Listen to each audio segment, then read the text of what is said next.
So they promised me I could have 10 minutes. Let's go.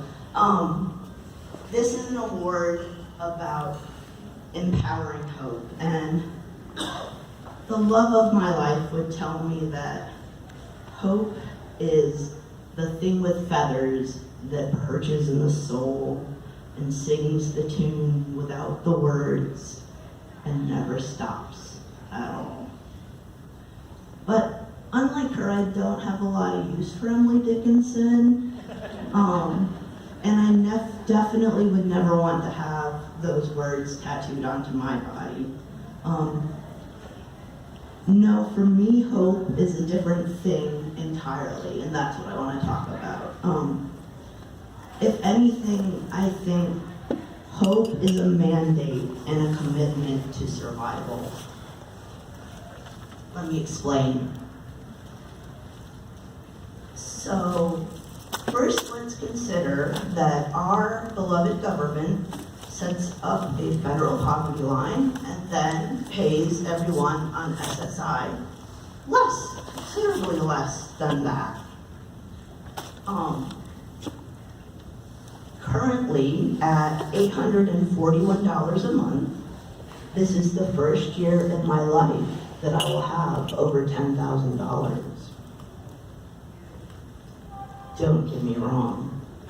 It is a ripe and luscious thing. I am living the good life, the life my mother aspired to, but never achieved because she was too disabled to be able to apply for disability benefits. Now, if we're honest, that's not that unusual, right? Like, we fail people all the time, so often failure becomes death, and we simply stop hearing from those people and they become invisible. Survival requires hope. I started to receive SSI in October of 2013. It gave me a stability that I had never experienced before in my life. Wealth beyond what I could have hoped for. However, it's important to note that it wasn't my own doing. I had a friend to hold my hand and show up every step of the way.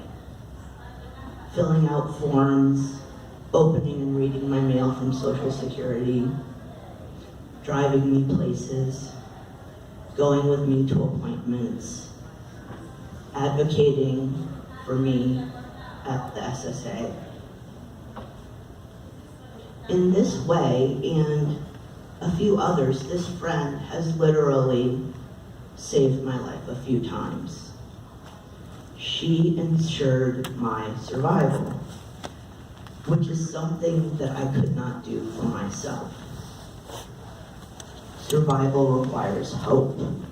Hope is created in community. If you were to know my life the way that I know it, you would see it divided into stark chapters. The contrast of my experience is overwhelming, striking, and at times dumbfounding.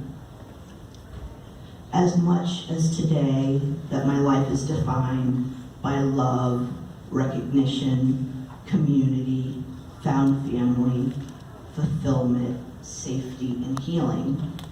For years, it was just as well defined by homelessness, sexual assault, hunger, the extremes of poverty, no health care, domestic violence, the premature death of people I loved, and an overall lack of justice, really, especially disability justice. But survival requires hope. So you see me here. In reality, I exist in both places. I exist as both at the same time. I am as marked by my entrance into a beloved community as I am by having to sleep in a park. I never forget either. I know where I am and I know where I come from. I know both the impossibility of hope as well as its sustaining power. Life without hope is a terrible thing. Life with hope is our only acceptable outcome. So when we gather together as marginalized people and we chant, "No justice, no peace," it's heavy with subtext. We are also saying, no food, no peace, no housing, no peace, no glasses, no peace, no insulin, no peace, no access, no peace, no direct support staff, no peace, no actual education, no peace, no appropriate employment, no peace, no services, no peace. This is the work that defines my life. I know firsthand that survival requires hope. And so my primary drive is how? How do we gather up the most vulnerable of people and give them a hopeful seat at the head of the table of their lives? I know in a way that might be scary for many of you. Your work and your clients may be haunted by the specter of false hope. We live in a world where so often things just don't work out the way they should. And I know that you care. I feel your frustration. It is a complicated problem.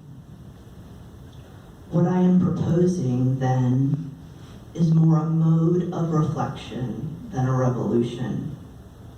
We are far from ready for a revolution. There is much groundwork to do. But let's consider this. When I was a child growing up, my life was defined by many very, very nice ladies who just wanted to talk to me. As an adult, I came to understand they were social workers and counselors and foster parents, and they worked for family court. But for a long time, I thought everyone's life was like mine. I had this image of life, the ideal, a chicken in every pot, a social worker in every home.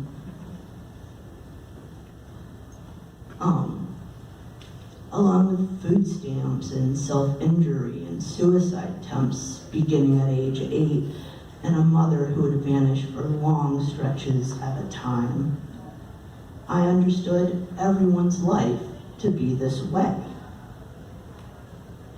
And so when these very nice ladies with their very nice questions and car rides to appointments and stopping to buy me an occasional ice cream cone came and did their jobs, there was a problem.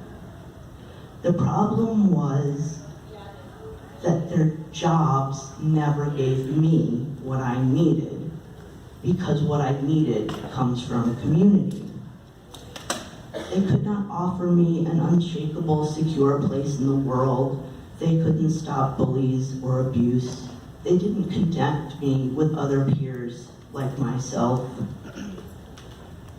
What I needed, what I think we need as disabled people, is community, is care, is each other, is a remaking of family. It's become our currency, a currency of care. It is a system where we support and depend on each other. Care and community create hope. Now truly, I do not know if professionals can provide authentic hope, but that's also not what my job is. Rather, I'm here to challenge you to embrace it as something fundamental to your clients. Our safety net has worn so very thin that when I meet people with the best, or even people with plain decent outcomes, it is always because of luck and something extraordinary about the individual, their situation, something makes them a pet project, they're unable to be ignored for some reason especially compelling or charming. This is not nearly good enough. If we truly want to empower hope in our populations, it has to be hope for everybody. Equal access, we deserve no less. I think we can start by considering hope as a possibility for everyone, and then just see where that leads us. And thank you for the award, I really appreciate it.